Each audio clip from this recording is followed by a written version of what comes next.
Hola, bienvenidos al podcast número 33 de Sentido Común, el programa de Radio Cincuentopía.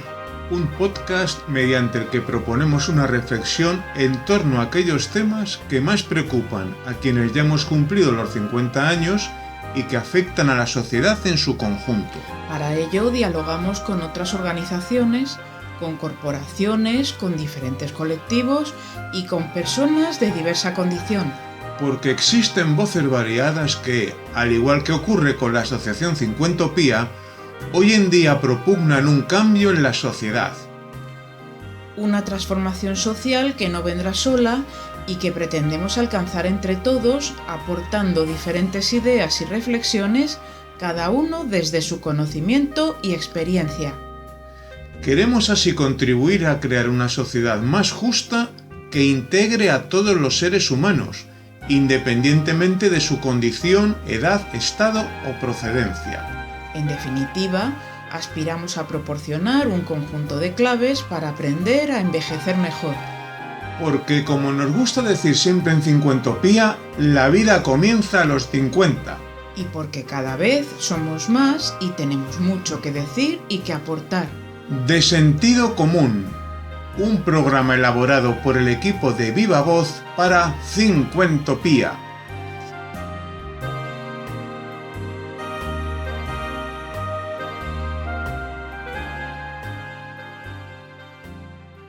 Cada semana en De Sentido Común abordamos un tema que nos permite reflexionar sobre las distintas transformaciones que suceden en la sociedad y que afectan a todos en general y de manera particular a quienes ya contamos con más de 50 años. En esta ocasión tenemos con nosotros a Gervasio Sánchez, periodista, fotógrafo y uno de los profesionales de la información de referencia en el ámbito castellano parlante. Gervasio Sánchez nació en Córdoba en 1959, si bien pronto se trasladó con su familia a Cataluña. Desde hace décadas reside en Zaragoza. A lo largo de su dilatada carrera profesional, Gervasio Sánchez ha cubierto como reportero gráfico un gran número de conflictos armados en áreas como Iberoamérica, Golfo Pérsico, la antigua Yugoslavia, Asia y África. Ha trabajado para diferentes medios, en muchas ocasiones como periodista independiente, entre los que se incluyen Heraldo de Aragón, la cadena SER o el Servicio Español de la BBC. Asimismo, ha publicado más de una docena de libros fotográficos. Entre los numerosos galardones que ha recibido destacan el Premio Nacional de Fotografía, el Premio Ortega y Gasset de Periodismo en la categoría gráfica, el Premio Cirilo Rodríguez, el Premio Internacional de Periodismo Rey de España y recientemente el 9º Premio Cátedra Manu Leguineche. Durante el transcurso de la conversación, Gervasio Sánchez relata su vocación por el periodismo e indica cuáles han sido sus referentes dentro del ámbito de la información. Asimismo, alude a los años en que cubrió diversos conflictos internacionales, examinando de forma particular la potencia de la imagen para mostrar el horror que se acumula en todos ellos, y se refiere al premio Cátedra Manu Leguineche y a su último libro, realizado en colaboración con la reportera Mónica Bernabé, que se centra en los viajes realizados a Afganistán y que ha sido publicado por la editorial Blume. Hola a todos. En esta ocasión tenemos la fortuna de contar con el prestigioso fotoperiodista Gervasio Sánchez, cincuentópico como la mayoría de los escuchantes de este podcast.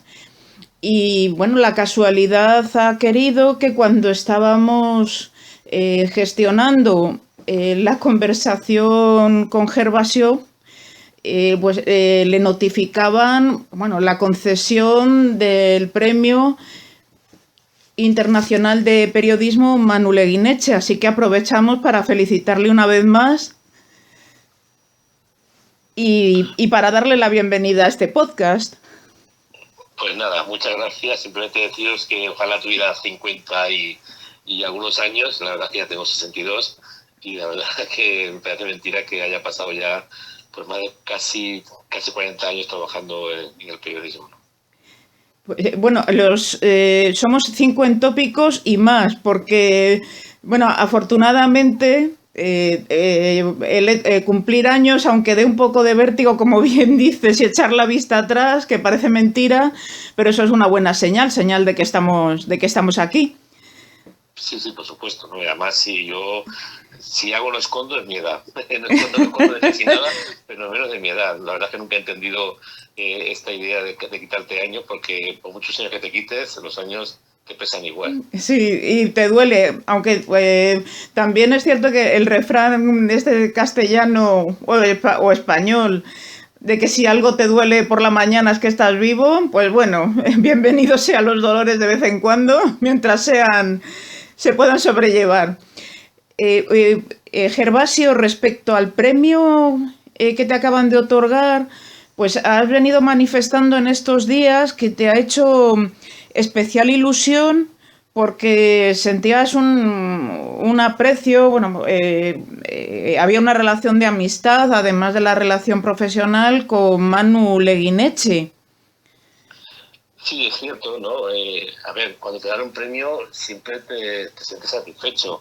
A mí, tanto si es un premio, digamos, a nivel nacional, como a veces que me han dado premios pues, más locales o incluso instituciones que no tienen tanto pedigrí, pero que hacen un esfuerzo por premiar a las personas que consideran conveniente. Yo siempre agradezco todos los premios y tengo algunos, pues evidentemente son muy, muy queridos para mí, como el primer premio que me otorgó la Asociación de la Prensa de Aragón, porque ahora sí que te dan premios y a veces, bueno, pues, no sé, pues es un premio más, ¿no? Pero cuando empiezas es cuando más ilusión te hacen los premios, ¿no? Porque es cuando, evidentemente, valoran muchas veces más tu trabajo que tu trayectoria.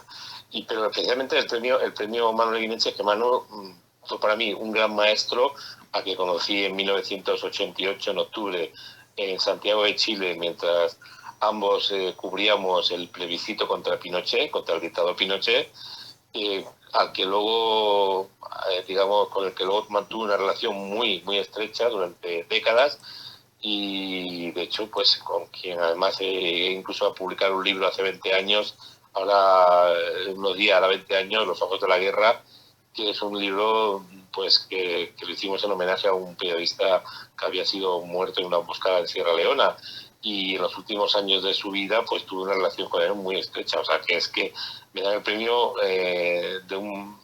con el nombre de un maestro y de un gran amigo al que yo respetaba muchísimo y que yo creo que él también me respetaba a mí.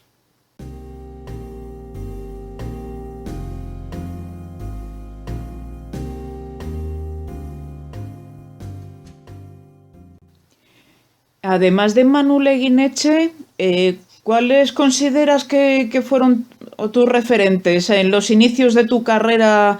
¿En quién te fijabas para, para marcarte una meta? Mira, evidentemente como yo he hecho casi toda mi carrera profesional en el extranjero como enviado especial a zonas de conflicto, pues lo que leía en los años antes de cumplir los 20 años y en la época de la universidad, pues eran a corresponsales que estaban en lugares que a mí me atraían o que me parecían interesantes para digamos, viajar, ¿no? Periodistas, sobre todo enviados especiales y corresponsales, tanto españoles como de otras nacionalidades, ¿no? Y luego, de hecho, a algunos los conocí, ¿no? Los conocí después. Con algunos, pues, mantengo incluso una relación muy buena. Otros me defraudaron porque, al final, lo que yo leía en los periódicos, me di cuenta de que, evidentemente, estaba o manipulado o simplemente hacían sus historias mirando los trabajos de otro o verdaderamente no estaban ni siquiera en los sitios donde decían que estaban. Con otros aprendí muchísimo y bueno, al final es un poco tu cantera, ¿no? Es la cantera de gente a la que tú seguiste como un estudiante, ¿no? Y bueno, y ahí aprendí muchísimo periodismo.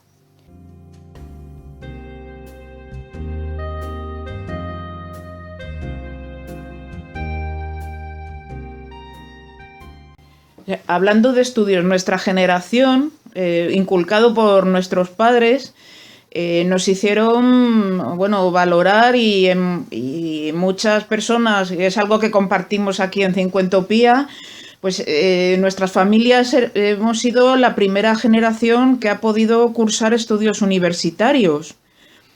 Te lo comento porque en alguna, bueno, pues examinando tu extensa biografía, vimos que tú hiciste un gran esfuerzo para formarte como periodista. Realmente hiciste un esfuerzo para seguir tu vocación. Sí, de hecho, yo soy el mayor de 5 hermanos y mis padres habían estudiado en la universidad. De hecho, mi madre era una ama de casa, bueno, que evidentemente sabía leer y escribir, pero tampoco para tirar cohetes, ¿no? Y yo era el mayor de 5 hermanos y fui el único que estudié en la universidad. Y estudié porque me lo pagué trabajando como camarero durante muchísimos años, ¿no? O sea que yo que tengo ahora, soy del 59, pues no solamente la situación, digamos, compleja para estudiar afectó a mis padres, también me afectó a la gente de mi generación. Y bueno, quizá nosotros ya pudimos acceder al final de los 50, lo que nacimos al final de los 50, a principios de los 60, ya pudimos tener una mejor situación porque llegamos a la universidad cuando ya había acabado la dictadura y empezaba esta democracia. Pero fue, en mi caso, personalmente, fue un esfuerzo tremendo. Si no hubiera trabajado, no hubiera podido estudiar.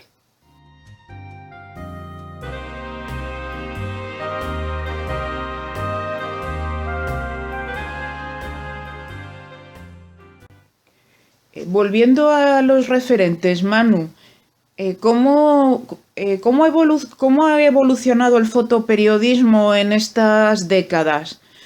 ¿Tú Bueno, crees, y perdona, te lo digo porque hablando de los referentes, ¿qué referentes le van a quedar a los futuros fotoperiodistas? bueno, yo en principio quiero aclararle a la audiencia que soy fotógrafo, pero también escribo e incluso hago radio. O sea, que yo soy un fotógrafo y un periodista literario. De hecho, aprendí en la universidad a escribir y aprendí sobre la marcha a hacer fotos. O sea, que mis estudios fotográficos son cero, mientras que mis estudios literarios son universitarios. Y la radio también la aprendí sobre la marcha, ¿no? O sea, que yo normalmente cuando estoy en una cobertura hago fotos, escribo y hago radio. Y a veces incluso he hecho hasta televisión. Entonces, bueno, pues en cada uno de estos especialidades, pues he ido buscando las personas que me pudiesen ayudar. Mi suerte ha sido que muchos de ellos me los he encontrado sobre el terreno. Yo he aprendido a fotografiar viendo a los grandes maestros de la fotografía que eran mayores que yo, cuando yo era muy joven, cómo fotografiaban. He aprendido a hacer radio escuchando a los grandes maestros de la radio y he aprendido a escribir leyendo a los grandes maestros del periodismo literario. Entonces yo espero que la gente joven también tenga sus propios maestros y sus propias, digamos, personas de referencia en las que fijarse. Independientemente de que el periodismo pueda estar en una situación compleja de crisis, con los presupuestos talados y muchas veces sin interés en invertir en periodismo, aunque se invierte en otras cosas que tienen poco que ver con el periodismo, siempre hay periodistas que escriben, hacen historia, que se defienden, que intentan enfrentarse a una maquinaria muchas veces que no obedece a intereses periodísticos, sino a intereses empresariales.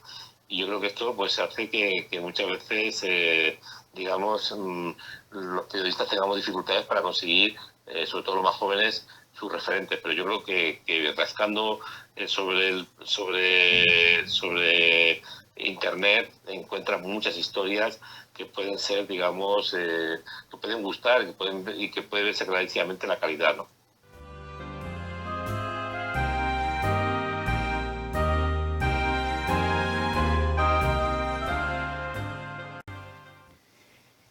En este devenir de los años, la evolución también de los conflictos internacionales, ¿cómo la contemplas? Desde el punto de vista informativo. Bueno, realmente los medios de comunicación españoles hace mucho tiempo y la crisis económica es una mera excusa. Estamos hablando desde épocas en las que se ganaba mucho dinero, que han renunciado a tener a dar una visión autónoma del periodismo internacional. La mayor parte de los medios no invierten lo suficiente para tener en los lugares de los hechos a periodistas especializados. De hecho, solamente, digamos, analizando la cobertura de Afganistán, pues siento una vergüenza ajena, ¿no? Pues claro, sí que es verdad que ha habido en estos últimos 2 meses un cierto impacto mediático que ha durado unas semanas, que incluso algunos periodistas se creen que hacen periodismo de lo que se llama hoy día periodismo de profundidad, que es una cosa que a mí me hace mucha gracia, ¿no? Porque el periodismo de profundidad es lo que yo he hecho siempre toda mi vida, ir a los sitios y estar el máximo tiempo posible y contar las cosas de manera regular, ¿no? Y se creen que hacen periodismo de profundidad porque van una semana a un sitio, ¿no? Entonces me hace mucha gracia todo esta forma de trabajar, ¿no? Entonces, si uno analiza la cobertura de Afganistán en los últimos 20 años, te darás cuenta de que, salvo algún periodista que ha estado allí sobre el terreno un tiempo mínimo razonable, el resto de los medios de comunicación han pasado olímpicamente de informar a sus oyentes, a sus lectores y a los televidentes, ¿no? Eso da una idea de cuál es el nivel del periodismo español.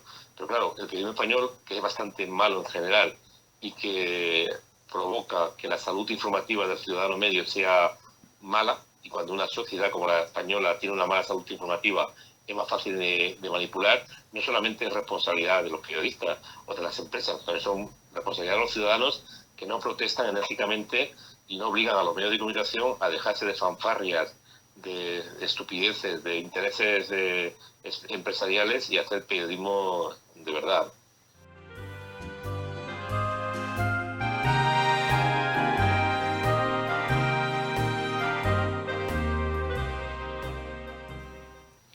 ¿Crees que nos falta educación? Que bueno, nunca no hay una causa única, evidentemente, pero sí el desapego de los ciudadanos acerca de los medios de comunicación puede tener que ver con eso. Yo creo que nos falta autocrítica. El ciudadano medio es muy poco autocrítico y casi siempre quiere ver el mundo según su ideología. Por eso los ciudadanos españoles miran el periódico tal o el periódico cual en función de su ideología, escuchan la radio tal o la radio cual, o ven la televisión tal o la televisión cual. Y al final lo que estás intentando es ver en los medios de comunicación o que los medios de comunicación te den lo que tú crees que debe ser la realidad. Y eso es un error por una casa grande, ¿no? O sea, hay que ser capaces de analizar las cosas desde los diferentes ángulos en que se analizan y no solamente ser críticos con el poder cuando tu partido favorito está en la oposición, que esto es muy típico del español medio. Cuando mi partido favorito está en la oposición, soy crítico con el poder porque está el otro partido, y cuando mi partido favorito vuelve al poder, me callo todas sus corruptelas, todas sus vergüenzas, todas sus promesas incumplidas, ¿no? Entonces, creo sinceramente, y lo digo con mucha pena, que el español medio es muy poco autocrítico.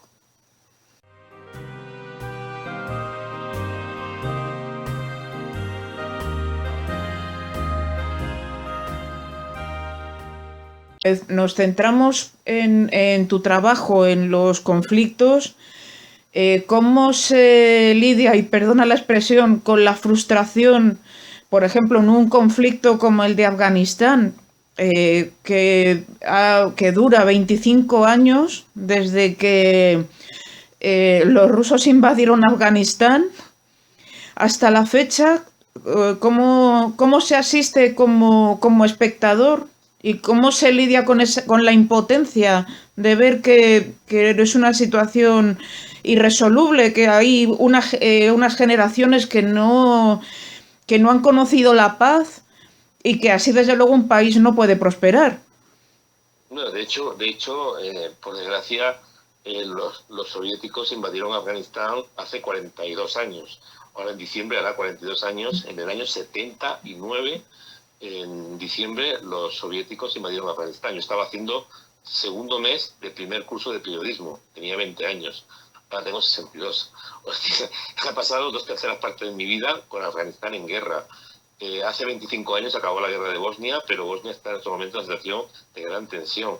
Sudán lleva 50 años en guerra. Colombia, a pesar de que se ha firmado la paz con uno de los grupos armados, sigue habiendo un nivel de criminalidad tremenda y un montón de personas que son perseguidas permanentemente. Hay conflictos eternos en muchos países africanos. ¿Cómo se lidia con la frustración? Bueno, al final lo que un periodista debe hacer es ir a los sitios, estar en el lugar de los hechos y contar lo que está ocurriendo, ¿no? Y que luego los ciudadanos pues intenten analizar lo que ocurre y decidan si protestan o no protestan. Al final uno no es el responsable de todo lo que ocurre, uno es responsable de hacer mal su trabajo. Entonces un periodista cuando hace mal su trabajo, por eso decía que la salud informativa está en función del buen o mal periodismo, pues es responsable del impacto negativo sobre la ciudadanía. Pero cuando un periodista intenta hacer bien su trabajo, lo publica, habla de ello, protesta por ello, critica por ello, y resulta que no pasa absolutamente nada, al final ya no eres tú el único culpable. Pues claro, al final yo llevo, por ejemplo, desde el año 2008 criticando durísimamente la venta de armas españolas, porque se han ido multiplicando y multiplicando desde prácticamente la llegada del presidente Zapatero al gobierno, ¿no? Por supuesto que antes también se vendían armas, las vendió Aznar, las vendió Felipe González, y las vendió incluso políticos que han fallecido como Adolfo Suárez o Carlos Sotelo, hablando un poco de los gobiernos democráticos, ¿no?, de este país. Pero a partir de la llegada de Zapatero, pues Zapatero en el tiempo que estuvo en el poder se extuplicó la venta de armas españolas, y luego llegó en la derecha e hizo lo mismo, y ahora hay un gobierno del PSOE y Podemos que hace exactamente lo mismo. O sea, todas las promesas se incumplen en cuanto llegas a los salones del poder, ¿no? Entonces te frustras al ver cómo los ciudadanos no se enteran de nada sobre este tipo de temas. O sea, yo uno de las situaciones más bochornosas que tengo que aguantar es que gente votante del PSOE me diga que sí es verdad que cuando yo critico al PSOE por el tema de venta de armas, si es que lo estoy haciendo porque tengo ideología de derechas, ¿no? Y no, perdona, yo critico al PSOE, critico a Podemos, critico a la derecha y critico a todo el mundo que incumple a rajatabla sus compromisos. Y en el tema de armas, en este país, quienes realmente han multiplicado la venta de armas españolas han sido los socialistas. Eso está clarísimo que ha ocurrido de esta manera. Y quien lo quiera negar, pues es un problema que tiene, que mire la información y que lo sepa. Entonces, esas son las cosas que más te frustran, ¿no? El darte cuenta de que los ciudadanos españoles vivimos en una especie de idea de panacea mundial en la que creemos que nosotros somos maravillosos, y muchas pocas veces entramos a analizar las decisiones que toman nuestros gobernantes, que evidentemente pueden provocar muertos inocentes, ¿no? Yo cada vez que me encuentro armas de mi país en los campos de batallas en los que suelo trabajar, siento vergüenza ajena de ser español.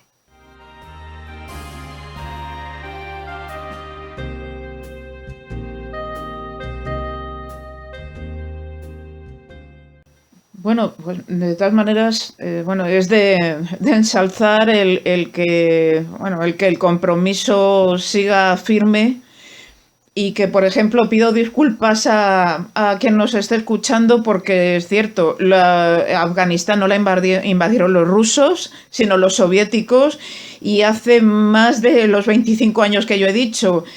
Los 25 años son, bueno, uno de los motivos por los que hoy conversamos con Gervasio Sánchez, y es que ha publicado un libro recientemente de 25 años de viajes afganos, en los que, bueno, pues se recoge el testimonio, bueno, pues de 25 años de viajes, 25 años de horror, de vejaciones, y bueno, y lo que comentábamos, que la vida sigue. Bueno, la verdad es que no ha sido tanto un libro, ha sido más bien un reportaje largo que he hecho en estas últimas semanas por el interés que ha habido informativo sobre Afganistán, recordando que mi primer viaje a Afganistán fue en el año 96, cuando los talibanes estaban bombardeando Kabul. Después regresé durante la época talibán, y a partir del 2001, con la invasión con los bombardeos de Estados Unidos después de los atentados a las Torres Gemelas, he regresado en decenas de veces, ¿no? Entonces un poco recordaba pues a las personas que lo querían leer, pues que este conflicto es eterno, ¿no? Este conflicto dura tantos años hasta el punto de que en un país donde la media de vida son 47 años, hay que buscar personas por encima de 50 para que recuerden cómo era su país en paz, ¿no? Cuando llevas 42 años de guerra, ni los niños, hay que buscar niños o adolescentes por encima de los 12-13 años para que recuerden cómo era su país sin la guerra, ¿no? Eso es lo duro, ¿no? Y encima en un país donde tener más de 50 años ya es ser un anciano, ¿no? Pues porque la gente muere muy joven, ¿no? Entonces, bueno, pues estamos hablando de un conflicto pues brutal, un conflicto que por desgracia no ha habido interés informativo en general, y un conflicto en el que se han dicho muchas estupideces estas últimas semanas, porque uno de los problemas graves que hay en este país, o todos los graves problemas, cuando se produce una crisis como la afgana, aparecen tertulianos de cuarta categoría, todólogos de la comunicación todólogos que hablan la todología como una ciencia, hablan de todo y no saben de casi nada, e incluso periodistas oportunistas que apenas han estado alguna vez en Afganistán y que hablan como si hablasen en cátedra y dicen cosas que no son ni siquiera tienen que ver con la realidad. El otro día me encontré un reportaje en la CNN, cuidado, en la gran televisión estadounidense, diciendo que un señor había vendido a su hija por 2.000 euros porque no tenía para comer. Y yo decía, de 12 años, yo he estado trabajando en Afganistán, haciendo un trabajo a largo plazo sobre el impacto de los matrimonios forzosos sobre las mujeres y las niñas, y he entrevistado a niñas de 12, 13 y 14 años casadas forzosamente, ¿no? Durante el periodo en que estaban la comunidad internacional en un despliegue de tropas de 50 países, incluidos todas las grandes potencias de la Comunidad Europea, que eran permisivos con estas violaciones flagrantes de los derechos de la mujer. O sea, no han sido los talibanes los que han impuesto los matrimonios forzosos. Los matrimonios forzosos forman parte de las tradiciones obsoletas de Afganistán que duran desde hace décadas. Ni siquiera, o sea, incluso en zonas donde nunca estuvieron los talibanes, ya se utilizaban estas formas obsoletas de actuar, que tienen mucho que ver con tradiciones que parece que vienen de la Edad Media. Entonces te encuentras a periodistas que dicen, no, es que en Afganistán está prohibido el divorcio. No, eso es mentira. En Afganistán el divorcio es legal. El problema es que si te divorcias, si una mujer se divorcia, pierde la custodia de sus hijos a partir de los 8 años y no lo vuelve a ver en su vida. Ese es el problema grave. ¿Cómo te vas a divorciar de tu marido, aunque te esté pegando, ¿no? Aunque no seas feliz, si pierdes la custodia de tus hijos? Entonces, las cosas hay que contarlas bien. Como muchas veces los medios de comunicación hacen periodismo de pacotilla, corriendo a toda velocidad, pues se apuestan por personajes que no tienen la decencia de decir, no, mira, a mí no me preguntes sobre este tema porque no entiendo, ¿no? A mí a veces me han llamado para decirme, oye, te vamos a invitar a un debate sobre tal tema. Yo, mira, yo ese país hace 20 años que no voy. Sí, lo conozco porque leo cosas suyas, pero yo no quiero hablar de un país en el que no estoy habitualmente trabajando, porque si no al final hablas de todo y no sabes de casi nada.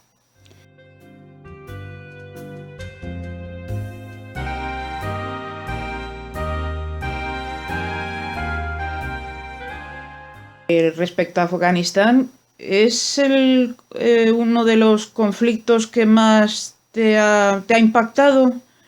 Bueno, mira, yo estoy preparando ahora mismo un libro que va a salir publicado, de hecho creo que ya se puede comprar en las librerías, pero se va a presentar ahora sobre el día 20 y tantos de noviembre, porque es el Día Internacional, el día 25 es el Día Internacional para la Erradicación de la Violencia de Género. Es un libro se llama Violencias, Mujeres y Guerras. Y la selección de fotos, que empieza en 1984, pertenece a 25 países que yo he cubierto en guerra. Es decir, he estado en demasiadas guerras, demasiados sitios y impactado por demasiadas cosas. Es verdad que Afganistán es uno de estos países donde he profundizado más, porque he ido muchas veces y he hecho varias historias sobre desapariciones forzosas, sobre víctimas de minas, sobre mujeres forzosamente casadas. He cubierto varias de sus elecciones, he cubierto varios de sus periodos, los talibanes bombardeando, los talibanes en el poder, los talibanes expulsados del poder, la comunidad internacional, etcétera, etcétera. Y evidentemente tengo más información porque he trabajado mucho más, ¿no? Y es un país que evidentemente me duele mucho lo que está pasando, porque conozco mucha gente en Afganistán que ha quedado atrapada entre este comportamiento obsceno, vergonzoso, realmente criminal de la comunidad internacional de abandonar un país a su suerte de cualquier manera, y permitiendo que un régimen fundamentalista radical, que ya estuvo en el poder durante 5 años, acabe destruyendo lo poco decente que se había construido en estos últimos 20 años, porque uno de los problemas graves de Afganistán es que en estos últimos 20 años se ha sido permisivo con la corrupción generalizada y con los señores de la guerra, que son los que han impedido que ese país se desarrolle democráticamente como se tenía que haber desarrollado después de la inversión económica y en forma de tropas y asesores que ha hecho la comunidad internacional.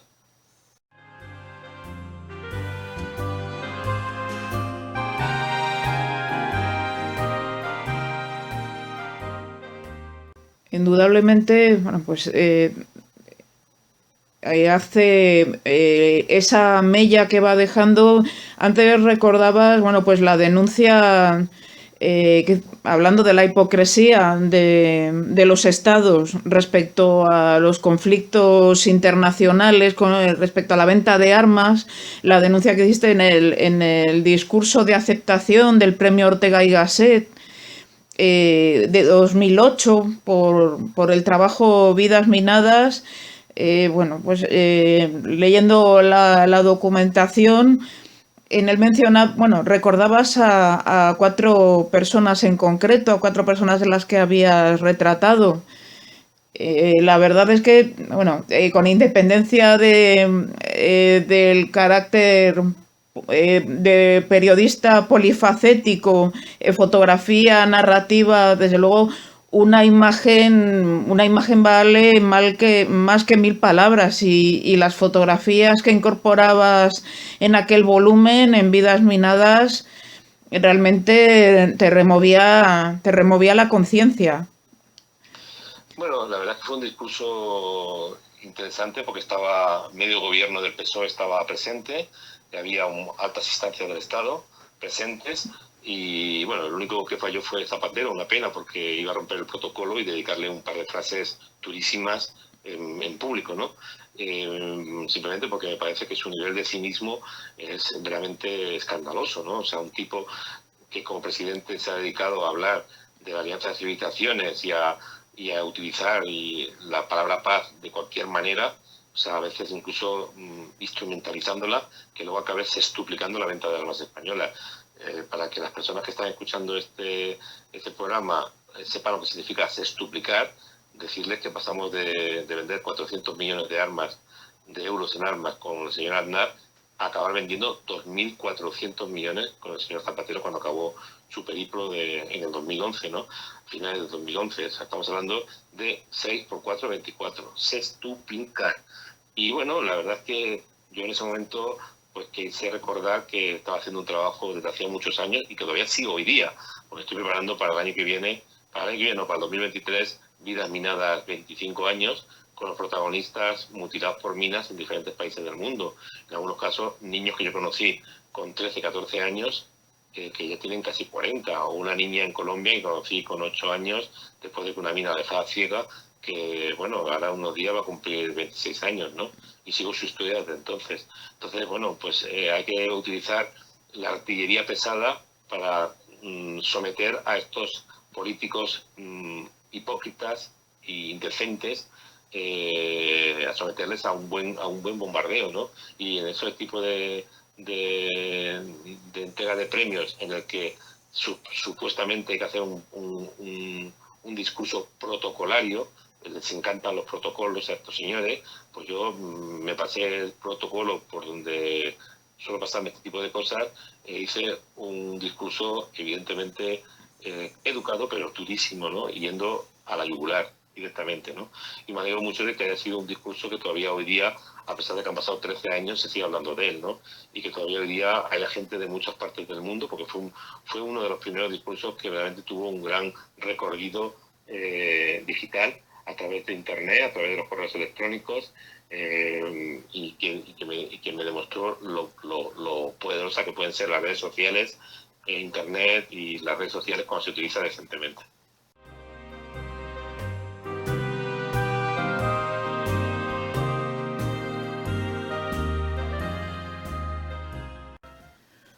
Pues esperamos que esta conversación sirva, pues, por ejemplo, para recordar hitos en la carrera periodística de Gervasio Sánchez, para revisar sus publicaciones, para acercarse a las nuevas publicaciones. Y bueno, pedirte si te quieres dirigir unas últimas palabras a los oyentes de este programa. Bueno, decirles que yo respeto siempre muchísimo cualquier tipo de audiencia y de hecho, a pesar de que tengo una vida infernalmente complicada, suelo atender a cualquier medio de comunicación que me llama. De hecho, mañana tengo una entrevista con una estudiante de periodismo que se va a venir de Madrid a Zaragoza a entrevistarme y evidentemente le he hecho un hueco porque hace un esfuerzo y yo también quiero hacerlo por ella. Y bueno, creo que es importante que ustedes, las personas que escuchen este programa, se den cuenta de la importancia que tiene la calidad informativa. Insisto, una sociedad sin buena calidad informativa está totalmente condenada al fracaso y a la manipulación. Y bueno, y si a uno le interesa pues tener una idea de lo que es el mundo, el impacto de la violencia contra las mujeres, porque no es igual ser mujer que ser hombre en una guerra, ni mucho menos. Las bombas no preguntan ni la nacionalidad, ni la edad, ni el nivel económico, ni el sexo de las víctimas, pero cuando hay una guerra sí que hay violencias específicamente contra las mujeres. No es igual ser una niña soldado que un niño soldado. Un niño soldado es secuestrado en la escuela y normalmente se le instruye militarmente. Una niña soldado normalmente es utilizada como esclava sexual. La violación se utiliza también contra los hombres, muchas veces contra los jóvenes, pero normalmente de manera regular y de manera generalizada contra las mujeres. O sea que al final no es igual ser mujer que hombre en la guerra. Y está este libro que yo les recomiendo que se interesen por él, Violencia, Mujeres y Guerras, que está publicado por la editorial Blume de Barcelona. Pues así lo haremos porque, bueno, estamos hablando con Gervasio Sánchez porque somos unos verdaderos admiradores de su trabajo y le seguiremos como hemos venido haciendo hasta ahora. Pues agradecimiento, bueno, doble, triple, múltiple por seguir siendo nuestros ojos y nuestros oídos allá donde no llegamos y por ayudarnos a separar y a seguir los conflictos, porque los conflictos no se acaban cuando dejamos de ver tweets, sino que para desgracia de sus pobladores los conflictos siguen. Bueno, muchas gracias y hasta la próxima.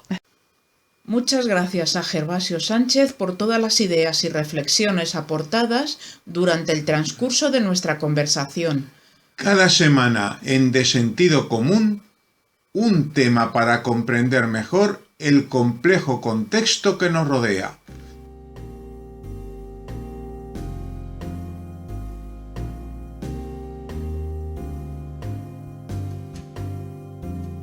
Hasta aquí ha llegado el podcast número 33 de Sentido Común, el programa de Radio Cincuentopía. Un podcast semanal mediante el que proponemos una reflexión en torno a aquellos asuntos que más preocupan a quienes ya hemos sobrepasado los 50 años. Nuestro objetivo es abordar las singularidades en distintos ámbitos legales, sanitarios, medioambientales y profesionales que acontecen a este segmento poblacional y que consideramos son de interés para la totalidad de la sociedad. De Sentido Común, el programa de Cincuentopía para todos los que ya hemos cumplido los 50 años y pensamos que lo mejor está todavía por llegar. Nos despedimos hasta el martes próximo. De Sentido Común, un programa elaborado por el equipo de Viva Voz para Cincuentopía.